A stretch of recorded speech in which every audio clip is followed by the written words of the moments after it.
I know this isn't the kind of story people like to hear. It's messy, complicated. There's no clean ending, no hero, no villain. Just me. A woman who, at 30, found herself loving two men. One with her mind, and one with her body. And neither of them knew about the other. I didn't plan it. God, if you think this was some reckless adventure or a bored wife's little game, you'd be wrong. I didn't even know I was capable of this kind of life. But then again, I didn't know how lonely a marriage could feel when the laughter fades. Or how intoxicating it is to be looked at like you're the only woman in the world. I didn't set out to betray anyone, but somewhere between silent dinners and sleepless nights, between being a good wife and being a woman who still needed to feel alive, I split in two. I'd wake up next to a man who knew how to read my thoughts and fall asleep in the arms of another who only knew how to make my heart race. I thought I could live like that forever. Two separate lives, two separate versions of me. No one would ever get hurt. But someone always does. And this is the story of how it all fell apart. I wasn't always this kind of woman. The kind who holds two truths in her hands and pretends they don't cancel each other out. I used to be simple, predictable even. If you had met me 5 years ago, you would have said I was the sort of woman who played by the rules. I married young, 24. My husband, Michael, was everything my mother said a man should be. He was kind, thoughtful, smart, stable, a software engineer with a quiet smile and the kind of patience that could mend broken things. And for a long time, I thought that was enough. We had our routines. Coffee in the mornings, his black, mine with oat milk. Sunday groceries. Thursday nights, Thai takeout, and whatever show we were binge watching.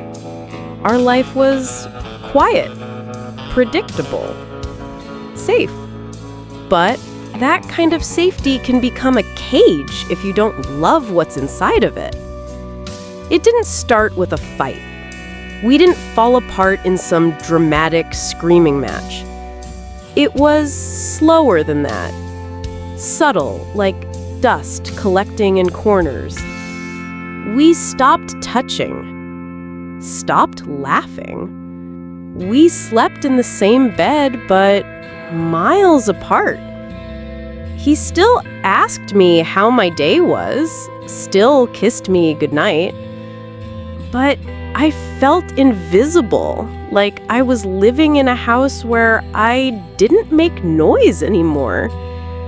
And I blamed myself for a long time. Maybe I was too needy. Maybe this was what marriage really looked like after a few years. Maybe the butterflies just die eventually, and the best you can hope for is quiet companionship. So I tried harder. I cooked more. I shaved my legs even when I didn't want to. I planned little weekend trips, bought lingerie I didn't feel sexy in. Michael smiled and thanked me, but the space between us stayed the same. Like we were both in a slow motion drift, orbiting around something that used to be love. Then came the conference. It was in San Diego, 3 days of lectures, panels, and networking. I wasn't even supposed to go, but my colleague caught the flu last minute. Michael couldn't come. Too much work. I packed a small suitcase, told myself it would be good for me. Change of scenery, clear my head. That's where I met him. His name was Ethan. He was speaking on a panel about mindfulness in therapy. I'm a therapist, by the way. and I was immediately struck by his presence. Not just his looks, though he was handsome in that rugged, unpolished kind of way. It was the way he spoke. Confident, witty, passionate.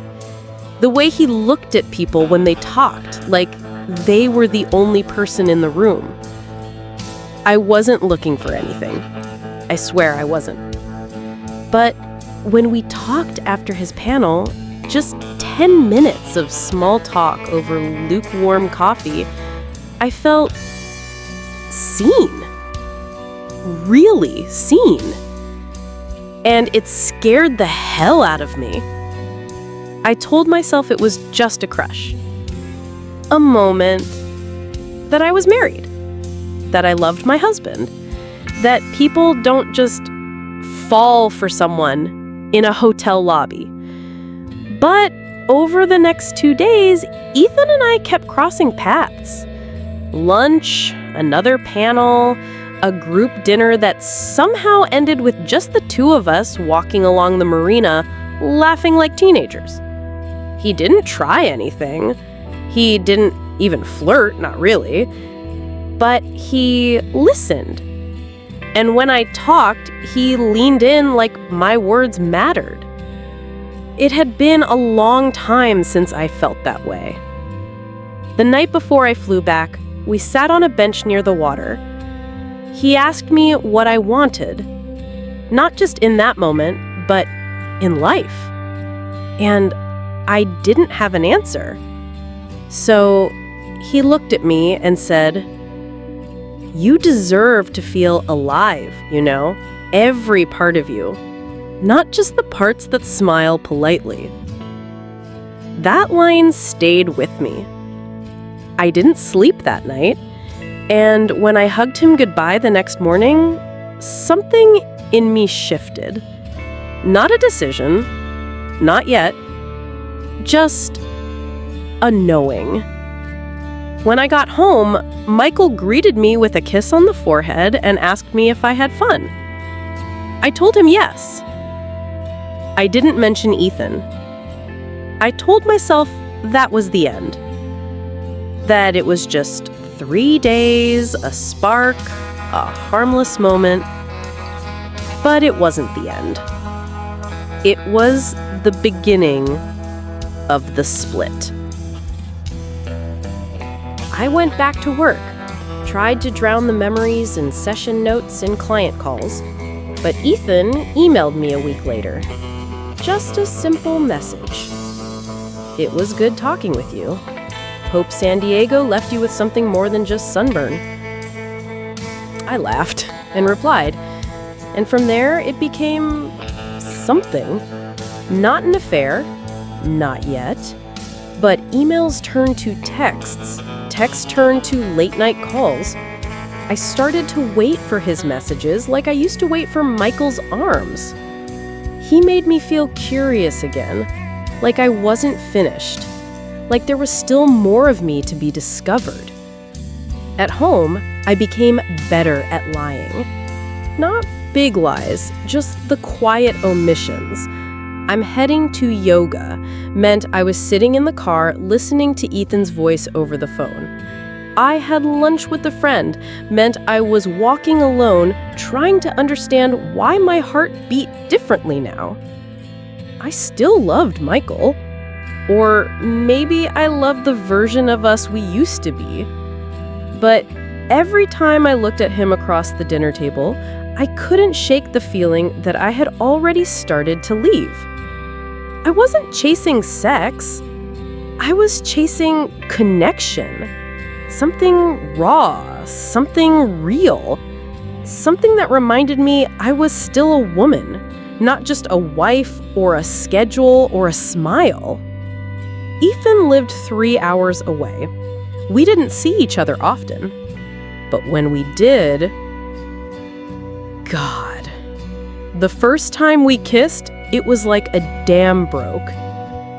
I cried. He held my face and whispered, "It's okay. You don't have to be anyone but yourself with me."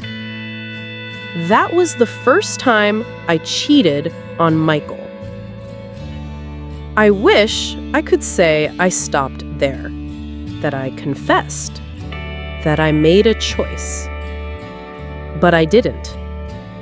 Instead, I compartmentalized 2 lives, 2 phones, 2 versions of myself. With Michael, I was the steady wife, the quiet support, the organized, calm, capable woman he'd always loved. With Ethan, I was unfiltered, messy, honest, wild, alive. And for a while, I told myself I was balancing, that I wasn't hurting anyone, that this double life was sustainable. But I started to lose track of who I was anymore. I'd catch myself smiling in the mirror after a call with Ethan, then flinch when Michael walked into the room. My guilt didn't disappear, it just got buried under the thrill. I'd sit in bed with Michael, feeling the weight of 1,000 unsaid things, while texting Ethan beneath the covers. I wasn't proud, but I wasn't ready to stop. Not yet.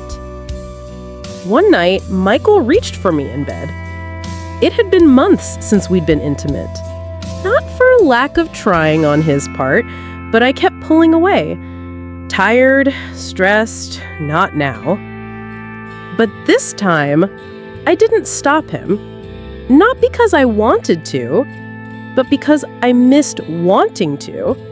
And I thought if I just let it happen, the spark would come back. It didn't. His touch felt foreign, like I was cheating on Ethan with my own husband. That night, I lay awake staring at the ceiling and realized I had no idea who I was anymore. I was betraying 2 men. One with my body, one with my silence. The next morning, I called in sick. I took a drive. No destination, just roads. And for the first time, I thought, what if I lose everything? Michael, Ethan, myself. I pulled over on the side of the highway and I cried so hard my chest shook. Not because I regretted what I'd done, but because I didn't know if I could undo it. I was in too deep, and I still hadn't told a single soul. I don't remember exactly when the balancing act became a routine, but soon it was just how I lived. I'd wake up beside Michael, go through our morning rituals, coffee, quick kiss, light talk about traffic or grocery runs. Then I'd slide into the car, open my second phone, and type out something to Ethan. Dreamed of that beach in Santa Cruz again. Wish I was waking up next to you. He'd reply almost instantly. Ethan was always fast to answer, like he knew I needed that. The immediacy, the attention, the sense that I mattered in real time. Michael loved me with a slow burn, a steady, reliable affection, but Ethan loved me in flames. I didn't know which kind I needed more. I started telling Michael I had evening clients, group sessions, trainings, out-of-town therapy retreats. It wasn't a total lie. I was a therapist. But the retreats were weekends with Ethan. Hotels, wine, fingers laced beneath restaurant tables. Sometimes we'd pretend to be a normal couple, grocery shopping, watching movies, brushing teeth side by side. Other times we were just bodies that couldn't get enough of each other. I told myself this version of me only existed in hotel rooms, that I could fold her away like a silk dress once I got home. But that's not how people work, and not how guilt behaves. It seeped into everything.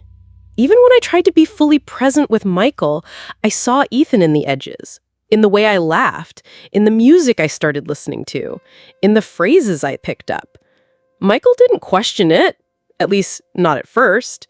He thought I was evolving, that I was finding myself again after feeling so low. He even said one night, "It's nice seeing you smile more. I miss that." And I smiled. Then I excused myself to the bathroom and cried on the tile floor. I know what you might be thinking. That I'm selfish, that I should have picked one, told the truth, burned the house down, or stayed loyal. But what if neither felt fair? What if both men gave me something vital, and I felt like choosing meant amputating part of myself? With Michael, I had the history. The wedding vows, the photo albums, the little routines that build a life. He knew my childhood dog's name. He remembered which side of the bed I liked. With Ethan, I had the future, the possibility, the wildness. He listened like my words were art. He touched me like I was fire. Can you be in love with two people?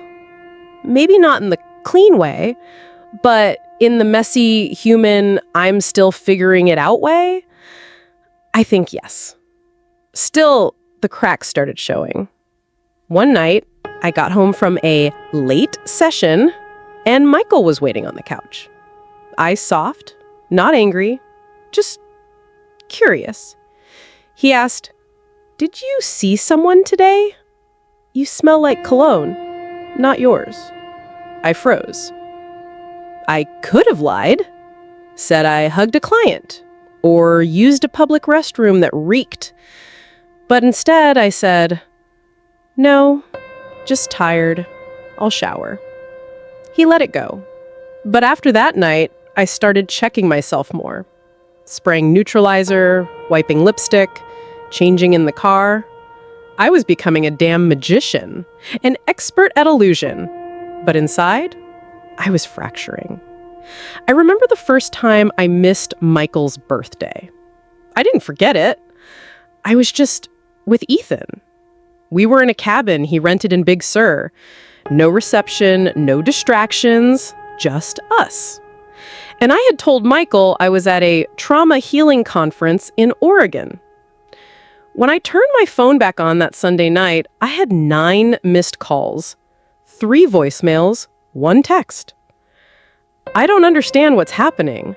Please call me." I stared at it for a long time.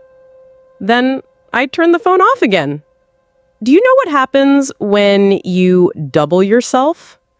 You start to disappear. I wasn't whole anywhere. With Ethan, I was haunted by Michael's hurt. With Michael, I was haunted by Ethan's pull. I began to forget which lies I'd told, who knew what, which version of myself I was supposed to be in any given moment. And the exhaustion? It was spiritual. Ethan noticed first. One weekend, while we were lying in bed, he turned to me and said, "I want more." I blinked. "What more?" He said, "I want you on weekends and weekdays. I want mornings, grocery lists, fights about laundry. I want you to be mine." I didn't respond. He sat up, ran his hair through his hair, and said, "I'm tired of being your secret." And he meant it. That was the first time I realized I might lose him. Back home, Michael was quieter than usual. He didn't ask questions anymore. Didn't wait up. It was worse than yelling. Worse than anger. It was like watching someone turn gray in front of you. One night, I came home and found a note on the kitchen table.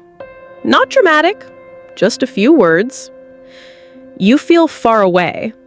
If you want to come back, I'll be here, but not forever." I cried. But I didn't stop. I didn't know how. I think the moment I truly realized things were falling apart was on a Tuesday. Not a dramatic, stormy night, not a holiday, just an ordinary Tuesday. I was driving home from Ethan's place. We'd had a fight, our first real one. He told me he was tired of hiding, that he didn't want to keep loving only half of me. I had cried, told him I couldn't make a decision right now, that things were too complicated. He said, "No, you just don't want to give up either world. You want to keep both men orbiting you like moons." That hit hard, because he was right. I sat in the car outside my house, staring at the porch light. Michael had always left it on for me, even when he was mad, even when he suspected something. It was his quiet way of saying, "You're still welcome here." And that night, for the first time, it was off.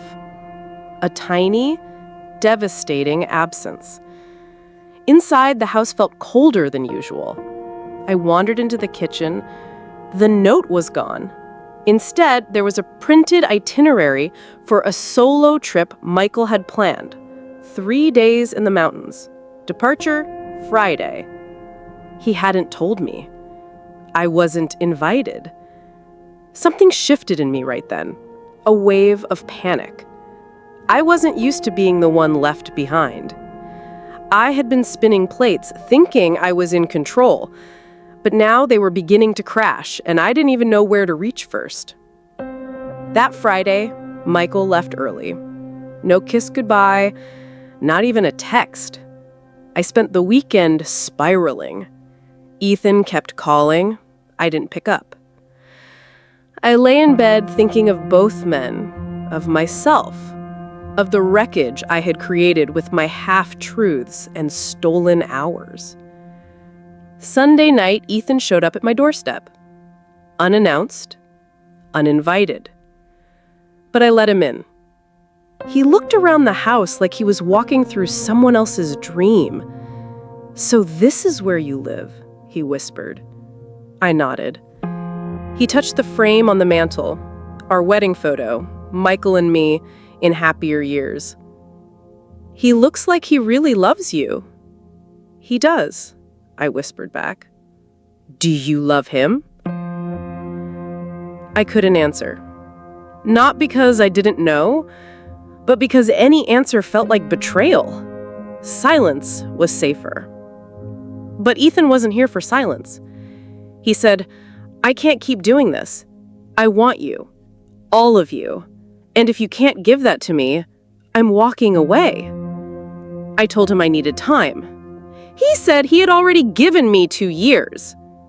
Then he walked out the door. After he left, something in me cracked. I stood there, alone in my own living room, heart racing like I'd run a marathon. 2 years. 2 lives. And suddenly, both slipping through my fingers? Was this how it all ended? Not in fire, not in some dramatic reveal, but in slow abandonment?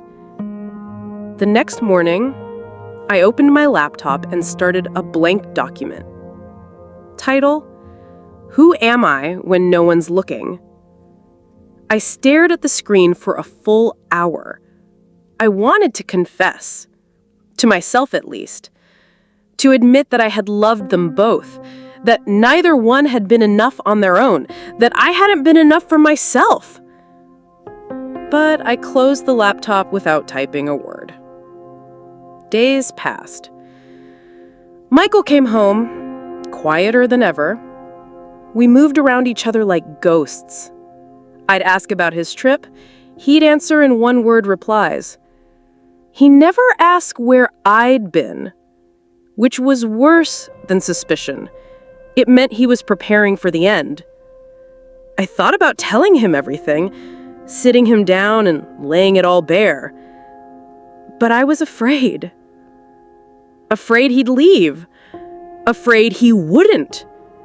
Afraid of what his eyes would look like when I told him I'd been with another man for 2 years and that I still wasn't sure if I could let either go. Then came the dinner. A Friday night. I cooked something simple, spaghetti. We sat down, ate in silence. Halfway through, Michael put down his fork and said, "Do you love me?" Not angry, not accusatory, just seeking. I froze. Of course I do. But not only me. That stopped me cold. "I don't want you to lie," he said gently. "I've known for a long time. I just didn't want to face it." My mouth was dry. I couldn't speak. I didn't need to. He stood, took his plate to the sink, and said, "You have until Monday." Until Monday? To decide, him or me. I can't live like this anymore. Then he left the room. I sat alone at the table, staring at the empty chair. The countdown had begun, and I had no idea what I was going to do. I didn't sleep the whole weekend. Every time I closed my eyes, I saw Michael's face when he said, "You have until Monday." Every breath I took felt borrowed, every minute ticking like a time bomb under my ribs. What did I even want? It was a question I kept circling back to like a moth to flame. Saturday morning, I got in my car and drove nowhere. Literally nowhere. I circled the city, past coffee shops I used to visit alone, bookstores where I met Ethan, the grocery store Michael and I went to every Sunday morning. Every stop had a memory. Every corner held a ghost. I was haunted by my own life. So I parked at a park near the river. There was a bench, quiet, empty. I sat there for hours, and I finally cried. Not cute, tear-trickling cries, ugly, full-body sobs, not for losing them, but for losing me. A woman eventually sat beside me, older, maybe 60. She didn't ask if I was okay, didn't even look at me. She just said, "You're gonna be all right. We all make messes in our lives. That's how we know we were living." I turned to her startled. She smiled, soft and knowing, and then she stood up and walked away. I never knew her name, but I remember her voice like it's etched into my bones. That night, I pulled out a box from the closet. It had letters in it. Real, paper letters from Michael, from when we were first dating. He used to write me notes when I had bad days, folded them into little cranes, and left them by my coffee mug. I hadn't read them in years. I opened one. "In a world full of people who don't know how to stay, I want to be the one who learns how to stay with you, even when it's hard." That broke me. On Sunday morning, I did something I hadn't done in over a year. I visited my parents. They had always loved Michael. They didn't know about Ethan. I told them everything. My mom cried. My dad stared out the window for a long time. Then he said something I didn't expect. "When you were 5, you used to line up your toys, and if even one went missing, you'd cry for hours. You couldn't handle broken sets. But sometimes, honey, life is the missing piece. You don't always get the full set." Sunday night, I sat alone with my phone in my hand. Ethan had texted earlier, "Still love you, but I'm walking away unless you say otherwise." I didn't answer. Not yet. Instead, I walked into our bedroom. Michael was there, folding laundry, silently, carefully. I said, "Can we talk?" He looked up. "Sure." We sat down on opposite ends of the bed, and I told him everything. Not just about Ethan, but about why. About how lonely I had been. How I didn't know who I was anymore. How I didn't plan to fall for two people, but it happened. How I felt guilty every day. And how I was afraid of choosing wrong, of hurting people, of ruining what I had. Michael listened. He didn't interrupt, didn't cry, didn't scream. When I finished, he looked at me for a long time. Then he said, "Thank you for being honest. I don't know what to say yet, but thank you." And then he got up and left the room. I didn't sleep that night either. I wrote in a journal. Pages and pages. Things I hadn't told anyone. Things I hadn't admitted to myself. About how I craved both fire and safety. About how I used Ethan as an escape and Michael as a tether. About how I was terrified of being alone because then I'd have to sit with my own mess. Monday morning, Michael made coffee like he always did. Set a mug down in front of me, my favorite, with the chipped sunflower on the side. We didn't speak. Until he did. He said, "I'm going to stay with my brother for a few weeks. You need space, I need time. But we'll talk again after, okay?" I nodded. "Will you tell him?" I knew what he meant. Ethan. I said, "Yes." After he left, I finally called Ethan. He answered on the first ring. I didn't even say hello. I just said, "I need to talk."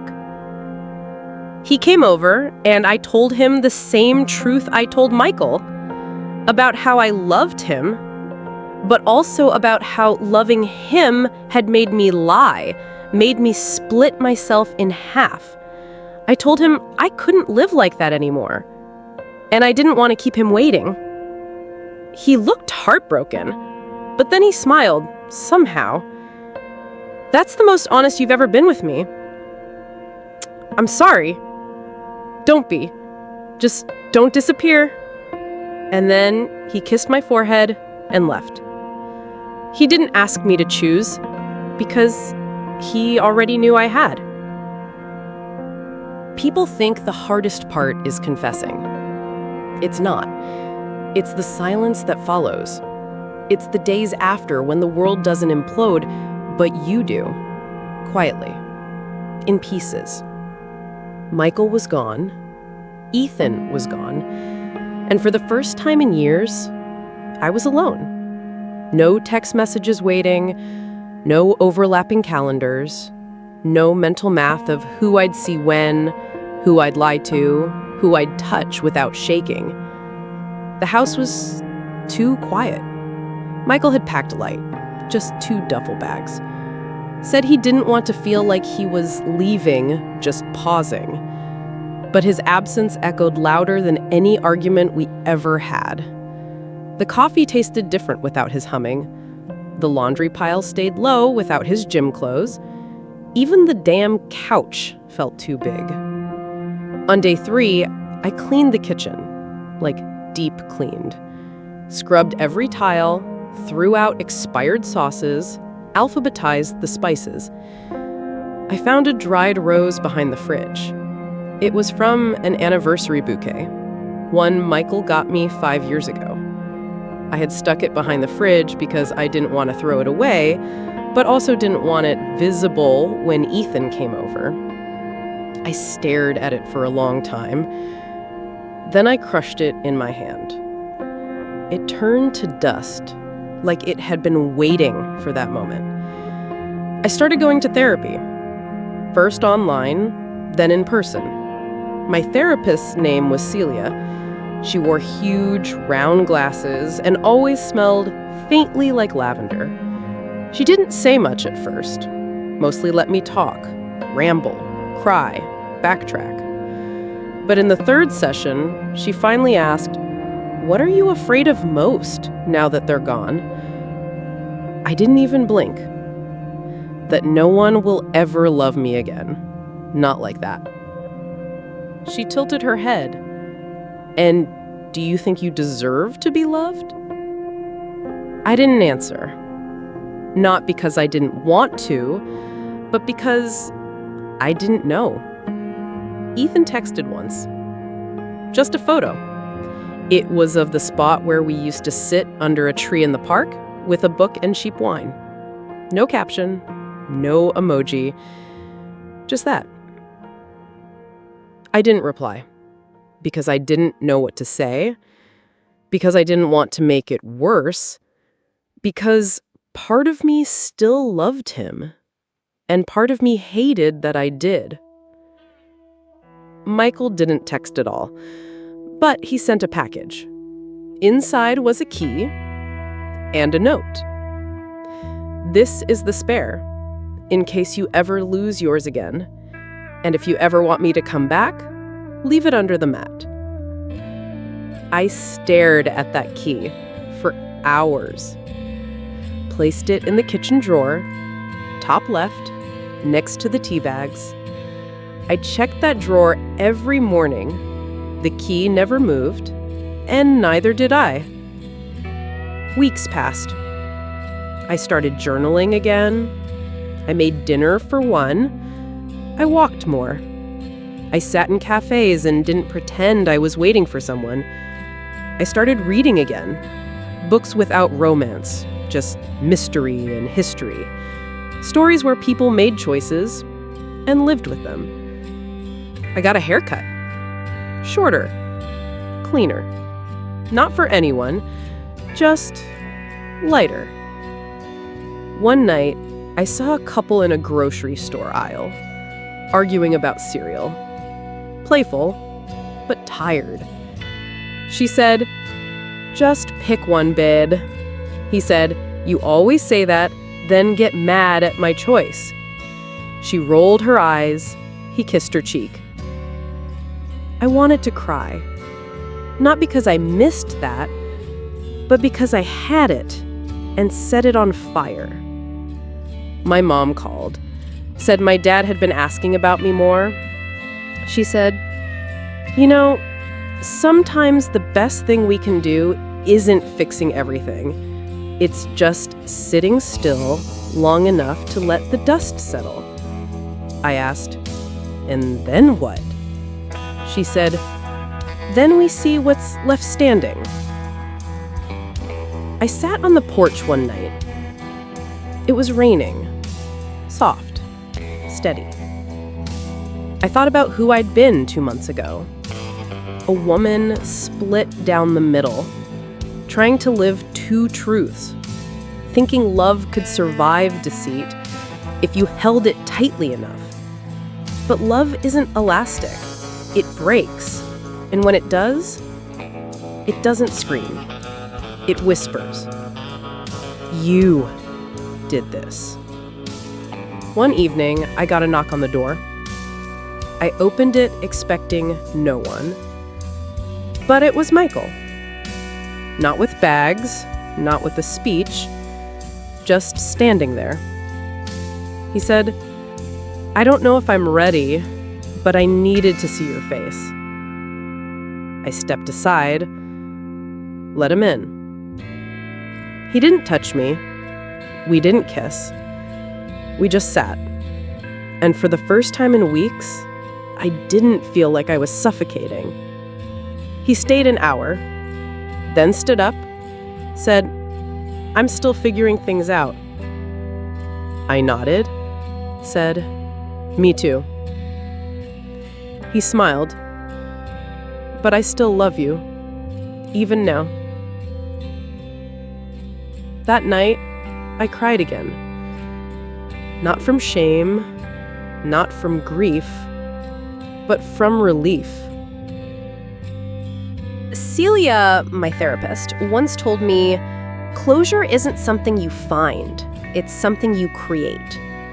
At the time, I nodded, like I understood, but I didn't.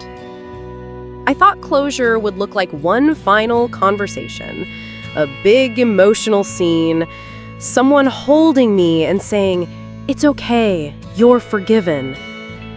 Turns out, it looks more like an empty kitchen and a choice to stay. Ethan never came back.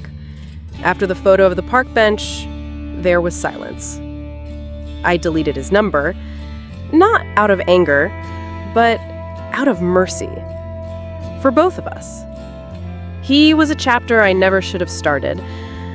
But once I did, I wrote in ink. There's no erasing that. Only acknowledging it. Michael and I began again. Not like a romance novel. More like old friends who'd been through a war together. Cautious. Quiet. He moved back into the guest room first. We took walks, we ate dinner, we sat in the same space, not as husband and wife, but as two people relearning each other. There were moments I reached for his hand, then pulled back. Moments he wanted to ask questions but didn't. That was our truce, to move forward, not backward. On the 43rd day after it all fell apart, we went to the beach. Just a 2-hour drive. No plan. We barely spoke on the way there, but when we sat in the sand, the wind tossing our hair, Michael turned to me and said, "I don't know if I'll ever trust you like before." I nodded. "I don't expect you to." He looked at the waves. "But I want to try." That was the most honest sentence we'd shared in months. And it felt like a sunrise. Closure didn't come in a box. It came in therapy appointments, in late-night journaling, in tearful phone calls with my sister, in quiet dinners with Michael, where we said more with silence than words. It came when I forgave myself.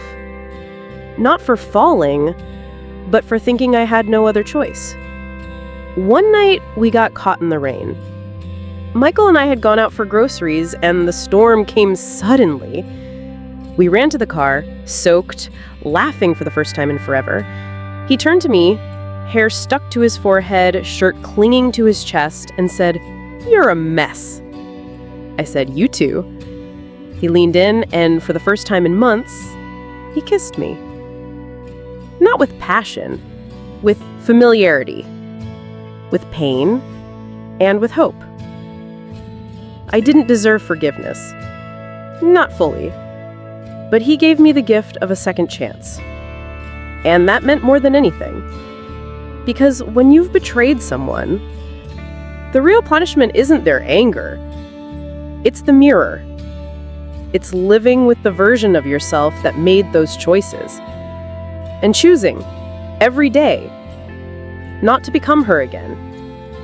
Months passed. Slowly, our rhythm returned.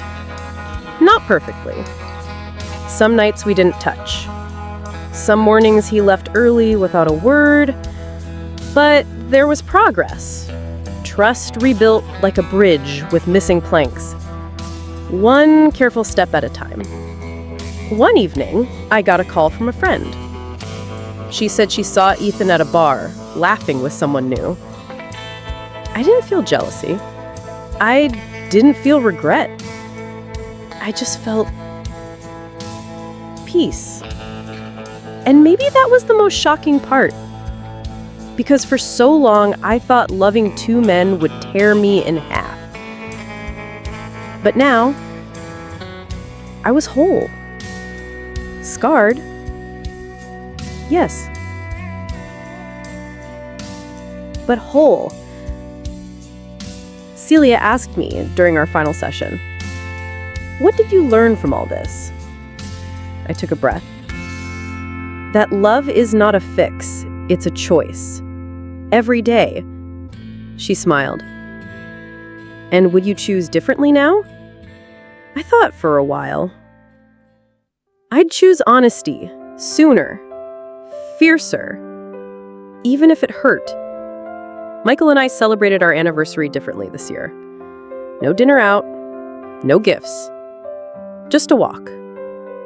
Hand in hand, under a sky that held no promises. Just stars. We paused at the bridge near our house. I looked up and whispered, "Thank you for staying." He squeezed my hand. "Thank you for asking me too." They say life teaches the hardest lessons in silence. That sometimes the loudest truths are the ones no one says aloud. I learned that closure isn't a finish line. It's a place you choose to stop running. To breathe. To rebuild. And if someone out there hears this, and you're standing at a crossroads, between desire and devotion, between thrill and truth, I hope you choose what doesn't burn you, Choose what lasts.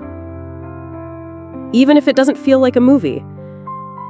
Even if it's just a quiet dinner at home with the hum of an old fridge and the man you almost lost. That's the kind of love worth staying for.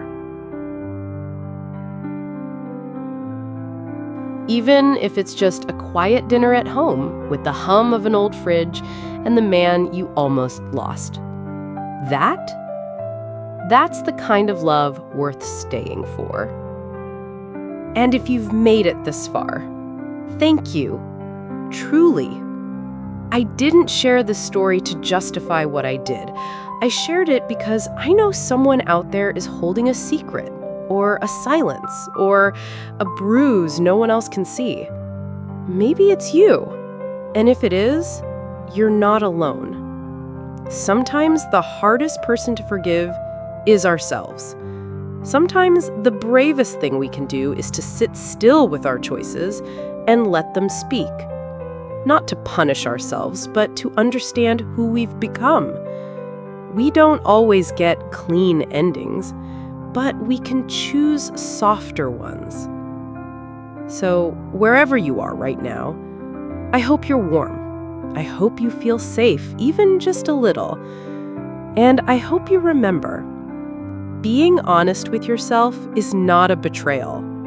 It's a beginning. Now, close your eyes if you haven't already. Let the noise of the world fall away. And sleep well tonight. You've earned that much. Good night.